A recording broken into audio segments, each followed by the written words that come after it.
Bulletin లో breaking update అయితే చూస్తున్నాం. స్టాక్ మార్కెట్లకు సంబంధించి కొత్త విషయం అయితే వచ్చినట్టుగా తెలుస్తోంది. కేంద్ర బడ్జెట్ వలన ముందుగానే ఈ బీఎస్సీకి సంబంధించి ఫ్లాట్ గా అయితే స్టాక్ మార్కెట్ ప్రారంభమైనట్టుగా తెలుస్తోంది.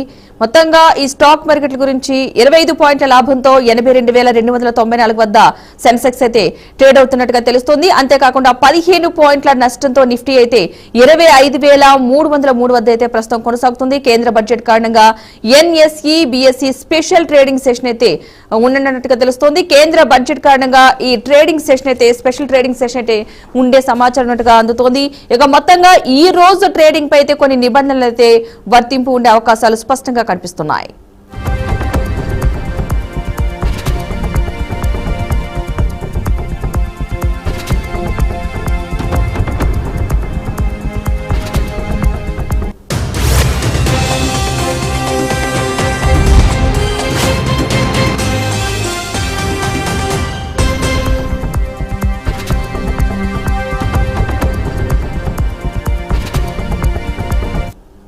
మొత్తంగా స్టాక్ మార్కెట్ అయితే ఫ్లాట్ గా కొనసాగుతున్నట్టుగా తెలుస్తోంది. కేంద్ర బడ్జెట్ కారణంగా NSE BSc special trading session అయితే ఉండనున్నట్టు తెలుస్తోంది.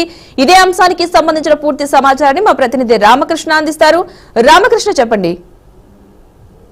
ఏదైతే స్టాక్ మార్కెట్ ఈ రోజు స్పెషల్ డేగా చెప్పుకోవచ్చు. ఆదివారం, శనివారం ఎప్పుడు కూడా సహజంగానే స్టాక్ మార్కెట్ హాలిడే ఉంటుంది.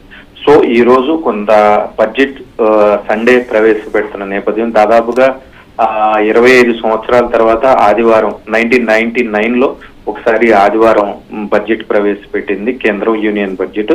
సో మరొకసారి ఇప్పుడు ప్రవేశపెట్టింది. సో దానిలో భాగంగానే దీనికి సంబంధించి ఈ రోజు బడ్జెట్ సెషన్ ఉంది. సో దానిలో భాగంగానే ఈ రోజు ట్రేడింగ్ కి సంబంధించి కూడా నిన్నైతే ఏదైతే కొనుగోలు చేసి ఉంటారో స్టాక్స్ అవన్నీ కూడా ఈ రోజు అమ్మే పరిస్థితి ఉండదు. సో ఈ రోజు ఆదివారం ఓన్లీ ట్రేడింగ్ పర్పస్ తప్ప ఎన్ఎస్సి బిఎస్సి మొత్తం మీద చూసుకున్నట్టయితే దీనికి సంబంధించి కూడా ఈ రోజు ఓపెనింగ్ సెన్సెక్స్ ఏదైతే 30 పాయింట్లు పాజిటివ్ లో ఉంది.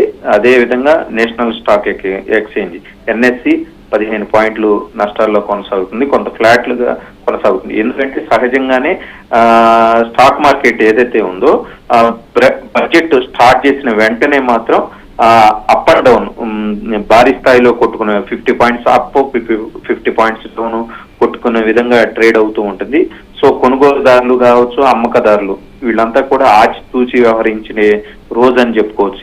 ఈ రోజు భారీ ఎత్తున లాభాలు రావచ్చు, నష్టాలు రావచ్చు. ఏదైతే కొంతమంది నేర్చుకునేటువంటి వాళ్ళు కావచ్చు, కొంత ఎక్స్పీరియన్స్ లేని వాళ్ళు కూడా ఈ రోజు ఎంటర్ అవ్వని పరిస్థితి అయితే ఉంది. సో దానిలో భాగంగానే ఈ రోజు ఫ్లాట్ గా స్టాక్ మార్కెట్ ట్రేడింగ్ అనేది కొనసాగుతుంది.